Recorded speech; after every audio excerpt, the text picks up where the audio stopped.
Dodoko's Whirligig! Come check out Dodoko's Whirligig! Ah, welcome home, Moon Goddess. Might I ask what this is? Ah, it's a very special amusement sponsored by the great mage herself. Ride on a soft and furry Dodoko and embark on an unforgettable adventure. I say that, but I'm just following a script here. Who is this mage, anyway? And what the heck is a Dodoko? I'd like to ride. No problem. But, are you by yourself? Is that not okay? Oh, no, it's fine.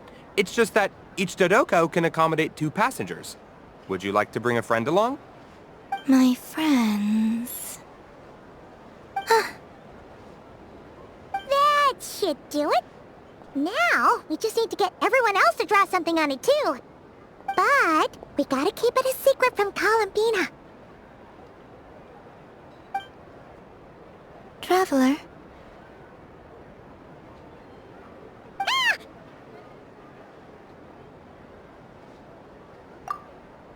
I want to go on that ride. Will you join me? Let's go then. Don't worry. Paimon will do the rounds. You go have fun.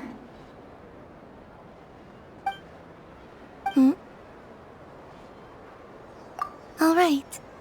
I think we have to wait in line over there. Please take your seats. For safety reasons, you mustn't try to leave the ride before it comes to a complete stop. All right, you're all set. I wish you both a wonderful journey.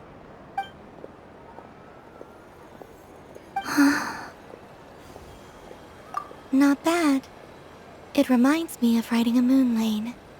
Sometimes, the Kuhenki circle around me like this, playing their beautiful melodies. Yeah. I'm going to miss them.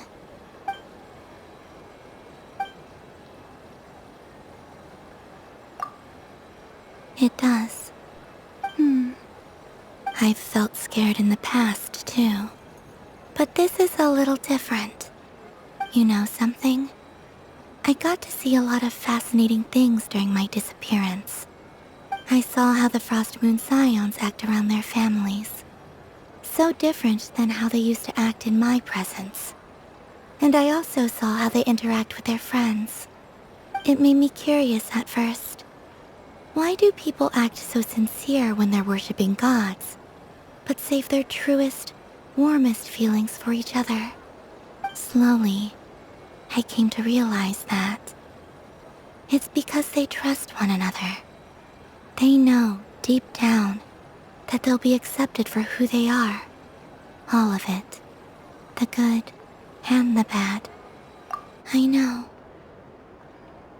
I knew it the moment you started calling out my name. What I fear now is the end. I fear losing all this the very night I have gained it.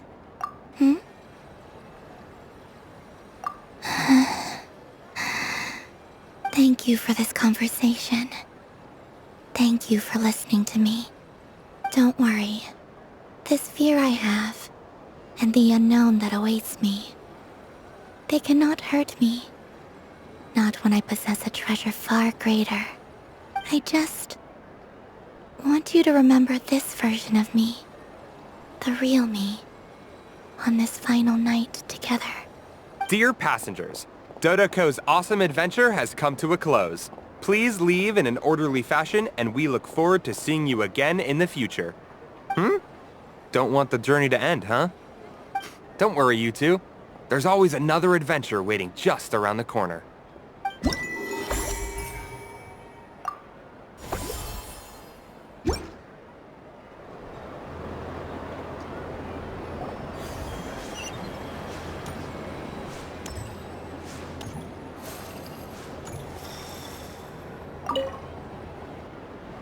Welcome home, Moon Goddess.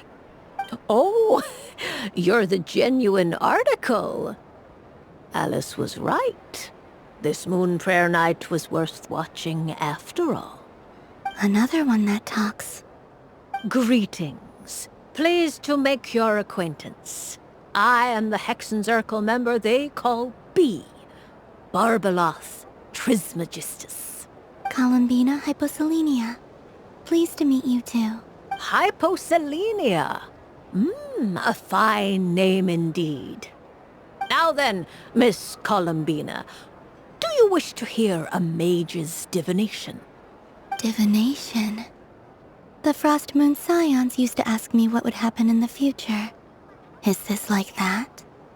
From the perspective of the one seeking answers, perhaps. As you look to your journey ahead, if you seek to understand the unknown, resolve your doubts, and soothe the confusion in your heart, divination could be for you. The unknowns on my journey. Of course, if one wishes to peer into fate, then hydromancy is the more precise option.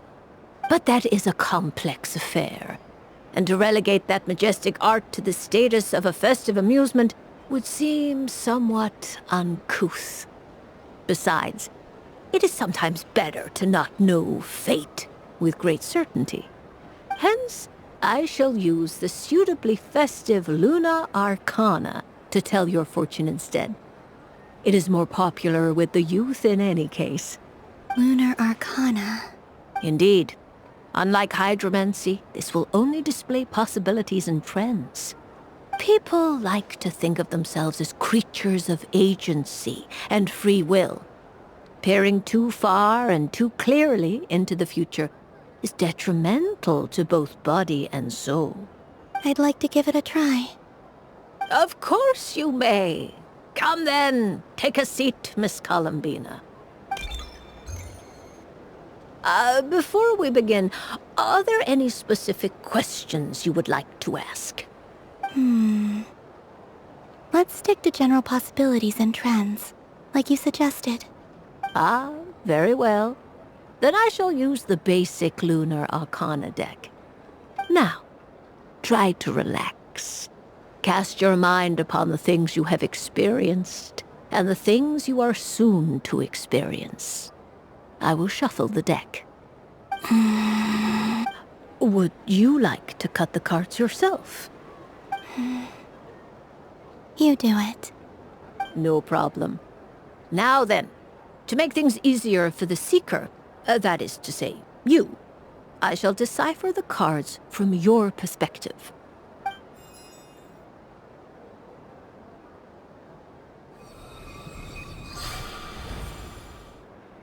Please, draw the first Lunar Arcana. This represents destiny and is the foundation for the divination as a whole.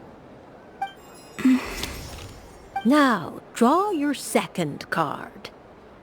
This will stand for the past, the sum of all your experiences that have come before. And now the third Arcana.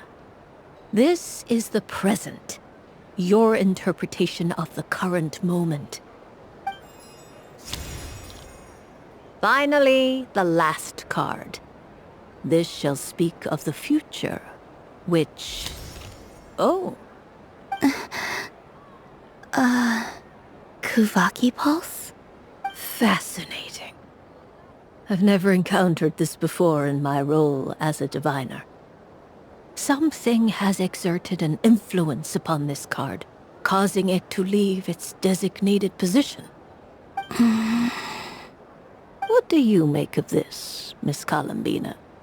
Perhaps this is the guiding hand of fate in action.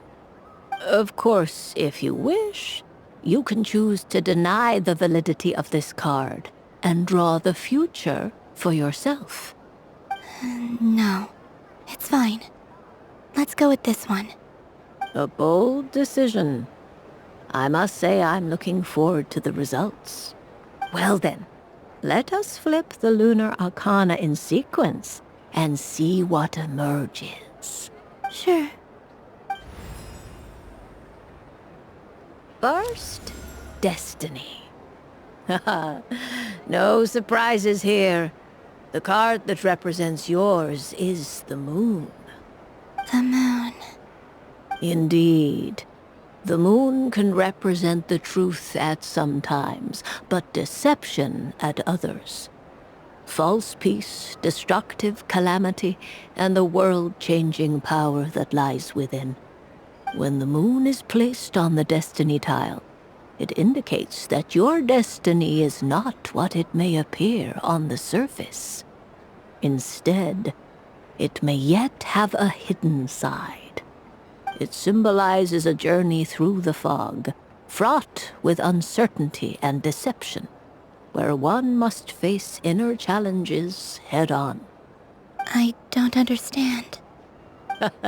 Patience, my dear. This is but the first card, which serves as a basis for the interpretations that follow. Our divination will only grow clearer from here on out. Now then, flip the second card, the one that speaks for the past.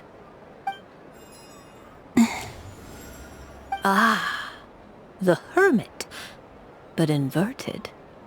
Inverted? Yes. The Hermit symbolizes solitude, introspection, and the pursuit of truth. When inverted, it represents isolation, truth out of reach, and a path that leads one astray. Combined with the moon as one's destiny, the Hermit inverted represents a choice you made to stand alone in the past. It was a choice made not out of fear or arrogance, but for reasons that others could not perceive. You fumbled through the darkness without a guide, but you did not find your way. Rather, you went astray. More than once, it would seem. Is this about how I became Kutar despite not wishing to become a god? And how I joined the Fatui because I yearned for a place to belong? I suspect only you know the answer to this question. All is not lost. The past is in the past, and so it shall remain. Shall we look into the present now? Oh my. The Lovers. One of the most interesting Luna Arcana. What does this one mean? This means that you have had an unprecedented emotional experience. The joy of finding your soul becoming intertwined with that of another. A precious and wonderful thing indeed. It's true. I've made a lot of friends recently, and they are very good to me. I like them a lot. That sounds lovely. I am most delighted for you. The Lovers can also represent important decisions, perhaps related to a parting of ways. Now, if I were to guess... Yes. My return to the moon. I understand. Parting with friends is never easy, Columbina. But rest assured, this is not the end of your journey. There is always another story waiting to be told. The future always lies ahead. The future. Well now, it's finally time to flip this most mysterious of cards. Why did it appear? And what does it wish to tell you? I'm ready. Very well. Flip this card and see what lies on the other side. Oh. Miss Barbaloth? What is it? This card is death. That doesn't sound very good. It depends on how we interpret it. It is true that it can represent an agonizing death, a complete and utter end, but at the same time, it can also represent rebirth. Do not forget that your destiny card is the moon.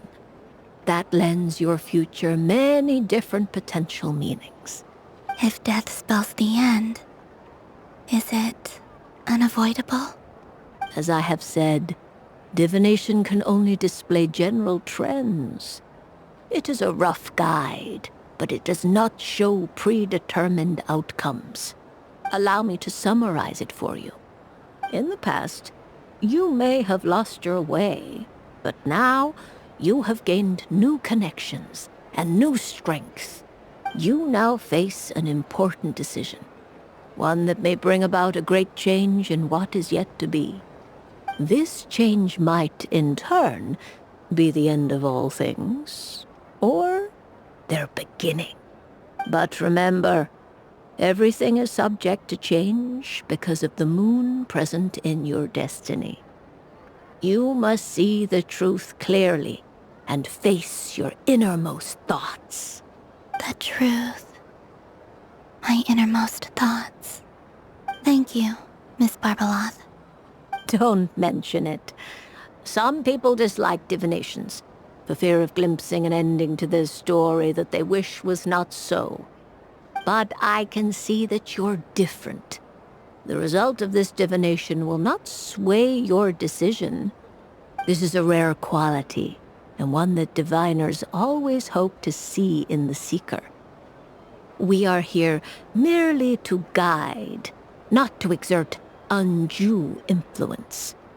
I understand. Go then and illuminate your future, Miss Columbina. The moonlight that shines from you now is most captivating.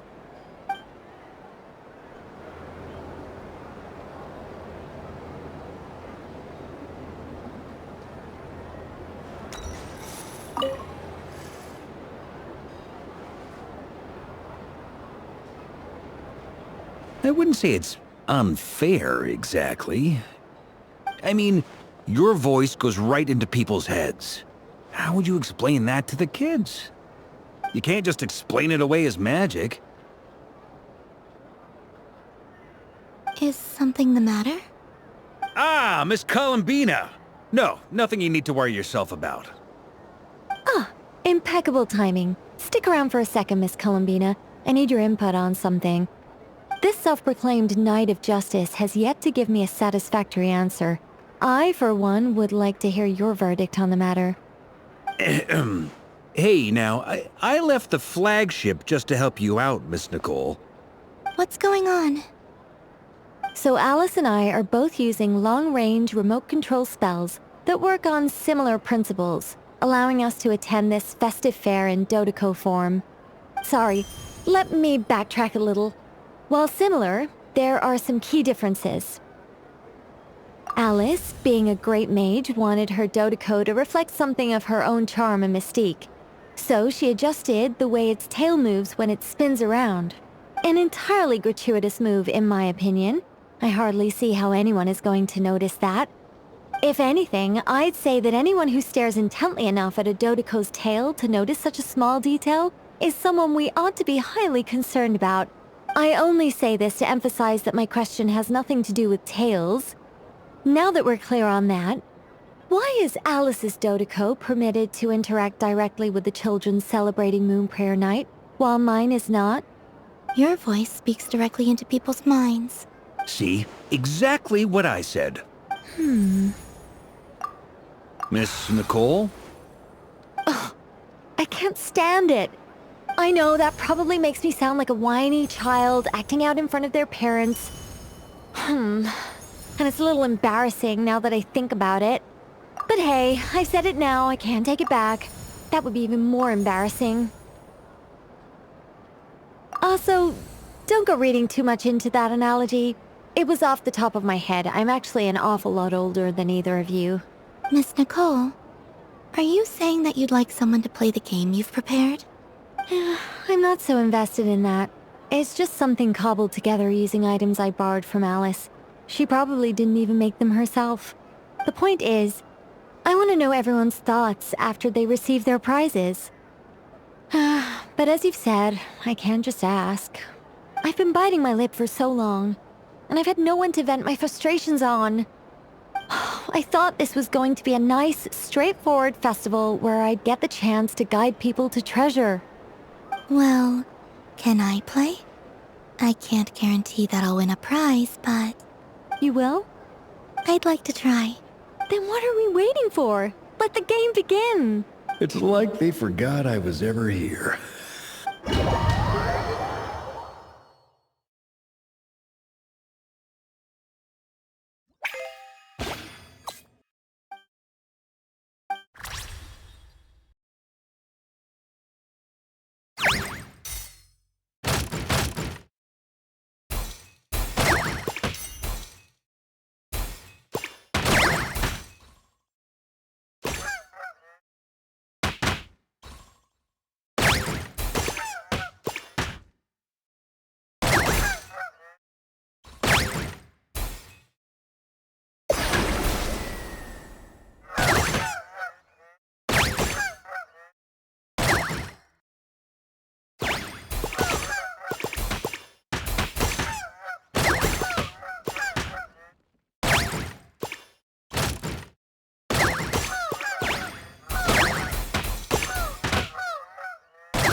Congratulations, Miss Columbina! With your great wisdom, you have overcome every obstacle in your path and conquered the great challenge posed to you by fate. Fate? Well, something to that effect. If you'd prefer something more poetic, it could be the icy winds or the dawn. Anything you like, really. You could even go with the challenge posed to you by Dodoko, if that's what you're into. Anyway, you can take or leave my suggestions. Moving on. All my hopes are now resting on this. Can I open it now? Stop teasing me. Please, I'm begging you. No more talk. Just open it. Wow. What a lovely sculpture. Classic and cute at the same time. Thank you, Miss Nicole. I'll always treasure it. Ah, there we go. Music to my ears. You have my sincerest gratitude, Miss Columbina. Thank you for sharing your precious time with me and fulfilling my wish. Don't mention it. You've all done much to help me. And still, I'm the one receiving all these gifts.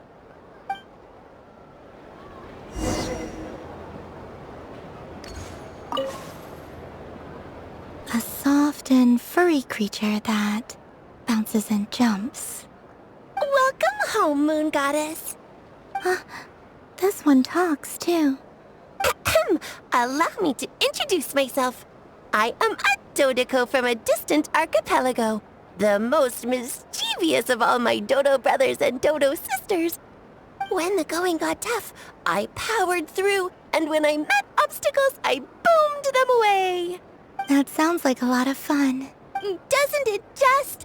Oh, but then the trouble started. Recently, I found a lovely beach, the same beautiful jelly color as my hometown, and so I dove in to have a look. Only to find it overgrown with seagrass and nasty little spiky fish everywhere, looking to turn me into a Dodoko kebab. I made it back to shore by the skin of my teeth, but my tail was sorely hurt. Couldn't you just boom them away? Oh, I wanted to, believe me. But I've heard that you, Moon Goddess, can understand animal speech. The last thing I wanted was to cause a gigantic fuss and get taken to court by a school of spiky fish. I'd be driven out of these waters for good, and my winter holiday would be ruined. And so, dear Moon Goddess, I was wondering if you might lend me your allegiance. Are you roping me into a crime? Oh, let's call it a once-in-a-lifetime carefree adventure. Does that sound better? All the festival goers tonight are dressed up as the Moon Goddess, but there's nothing to say that the Moon Goddess can't disguise herself as a Dodoko, is there? Besides, this is your home. You should be free to be whoever you wish. I'm afraid I'm not well acquainted with Dodokos, Madam Mage.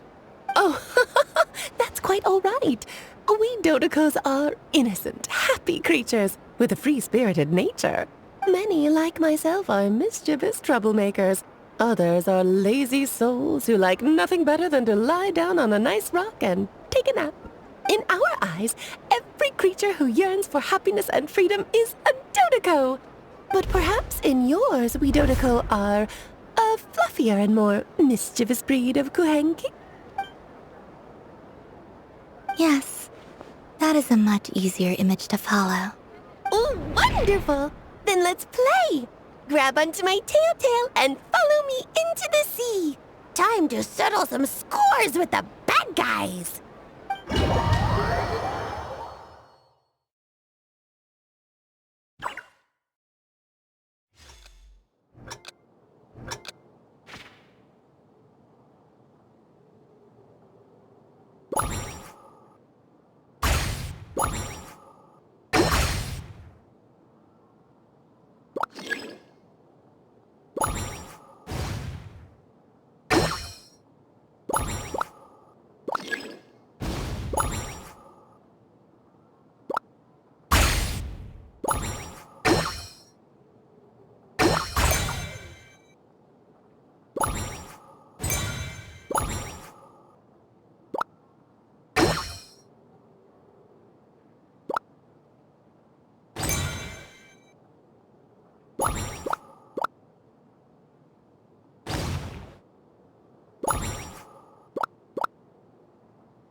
remarkable talent. So, what do you make of it? The use of Jumpy Dumpties doesn't come as naturally to me as Kuvaki. But their unpredictability makes it fun. I think they call this... novelty? Indeed! And how did it feel blowing those pesky nuisances away? Not bad. Any guilt? What do you mean? Oh, wonderful! Lovely answers to all 3 questions. You've passed the safety test. Now I can give this special bomb to you as a souvenir. Remember, if you find any meanies living on the moon, you can use this to boom them into oblivion. I will.